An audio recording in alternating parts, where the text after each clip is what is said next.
అవురా పోషిగా మీ రేవంతం 5,000 కోట్లు పెట్టి మూసి దగ్గర గాంధీ విగ్రహం పెడుతున్నాడట నిజమేనా? అవును తాత, ఈ నెలలోనే శంకుస్థాపన చేస్తున్నాడు. 10 ఎకరాలల్లో భారీ విగ్రహం పెడుతున్నారు. ఇప్పటికే భూసేకరణ కింద ఇండ్లు గాలి చేయించే పని స్టార్ట్ చేసిండు. 5,000 కోట్లతో విగ్రహమా? ఎవరికి ఉపయోగపడుతుంది ఆ విగ్రహం? లేకుంటే గాంధీ చెప్పిండా విగ్రహాలు పెట్టమని? మీ గొప్పల కోసం పాపం జనాలు ఇండ్లు కూలగొడుతున్నారు. 500 కుటుంబాలు రోడ్డున పడుతున్నాయి.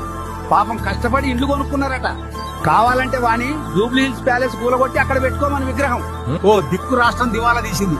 నన్ను పీక్కి తిన్నా కూడా పైసలు లేవనుకుంటా. అన్ని వేల కోట్లతో విగ్రహాలు పెట్టడం అవసరమారా పొట్టోడా?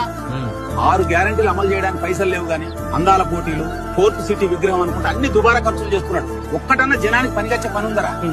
రైతు బంధు రేపేస్తాం మాపేస్తామని డిసెంబర్ నుండి చెప్పుకుంటూ వస్తున్నాడు. ఇప్పుడు ఫిబ్రవరి కూడా అయిపోతుంది, ఇంకా వేయలే. నాట్లకు ముందు వేసే పైసలు అయ్యి ఇంకో 20 రోజులైతే కోతలు కూడా మొదలైతాయి. ఇంకెప్పుడు ఇస్తాడు రా?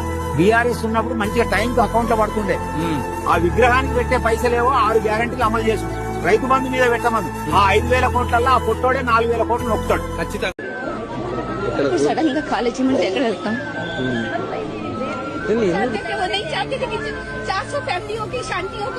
అప్పు పుట్టట్లేదు అన్ను కోసినా కూడా 18,500 కోట్ల రూపాయల కంటే ఎక్కువ ఆదాయం లేదు.